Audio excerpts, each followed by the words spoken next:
श्री सीताराम चंद्राभ्याम नमः। उत्तरकांड 67वां सर्ग। च्यवन मुनि का शत्रुघ्न को लवणासुर के शूल की शक्ति का परिचय देते हुए राजा मानधाता के वध का प्रसंग सुनाना। एक दिन रात के समय शत्रुघ्न ने भृगुनंदन ब्रह्मर्षि च्यवन से पूछा, ब्राह्मण, लवणासुर में कितना बल है? उसके शूल में कितनी शक्ति है? उस उत्तम शूल के द्वारा उसने द्वंद्व युद्ध में आए हुए किन किन योद्धाओं का वध किया है?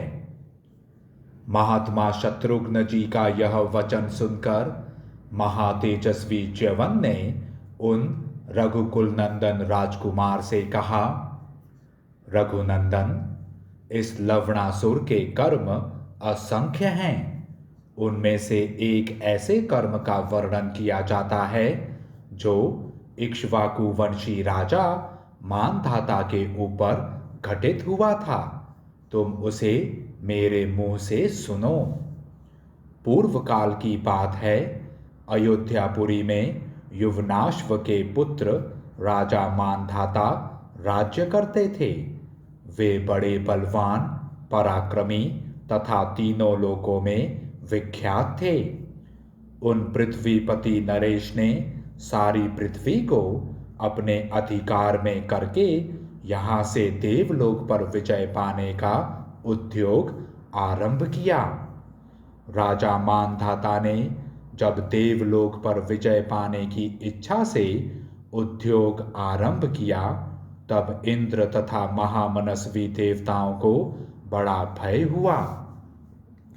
मैं इंद्र का आधा सिंहासन और उनका आधा राज्य लेकर भूमंडल का राजा हो देवताओं से वंदित होकर रहूंगा, ऐसी प्रतिज्ञा करके वे स्वर्ग लोक पर जा चढ़े। उनके खोटे अभिप्राय को जानकर पाक शासन इंद्र उन युवनाश्व पुत्र मानधाता के पास गए और उन्हें शांतिपूर्वक समझाते हुए इस प्रकार बोले, पुरुष प्रवर, अभी तुम सारे मर्त्य लोक के भी राजा नहीं हो। समूची पृथ्वी को वश में किए बिना ही देवताओं का राज्य कैसे लेना चाहते हो? वीर, यदि सारी पृथ्वी तुम्हारे वश में हो जाए तो तुम सेवकों, सेनाओं और सवारियों सहित यहाँ देवलोक का राज्य करना। ऐसी बातें कहते हुए इंद्र से मानधाता ने पूछा, देवराज, बताइए तो सही, इस पृथ्वी पर कहाँ मेरे आदेश की अवहेलना होती है?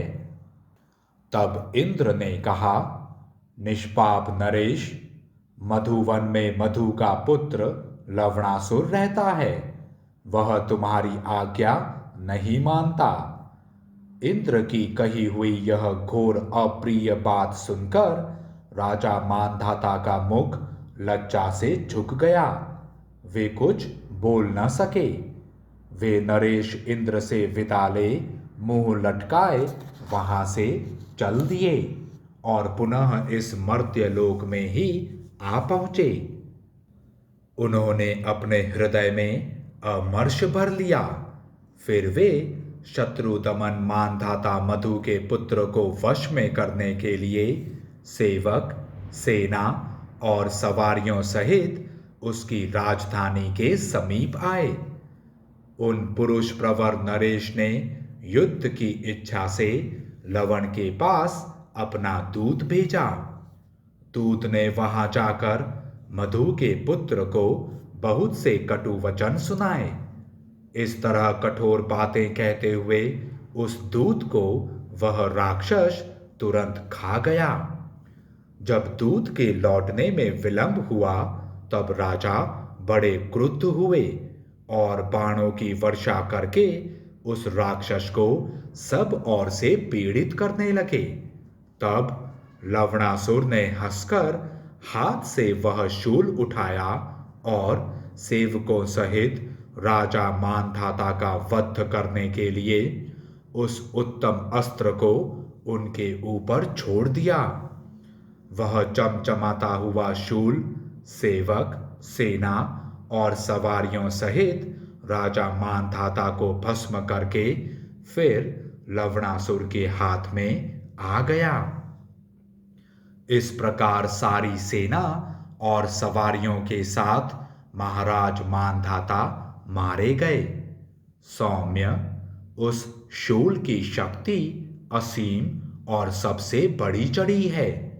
राजन, कल सवेरे जब तक वह राक्षस उस अस्त्र को न ले तब तक ही शीघ्रता करने पर तुम निसंदेह उसका वध कर सकोगे और इस प्रकार निश्चय ही तुम्हारी विजय होगी। तुम्हारे द्वारा यह कार्य संपन्न होने पर समस्त लोगों का कल्याण होगा।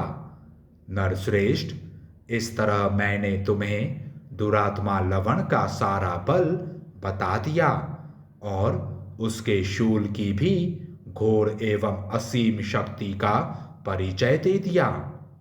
पृथ्वीनाथ, इंद्र के प्रयत्न से उसी शूल के द्वारा राजा मानधाता का विनाश हुआ था।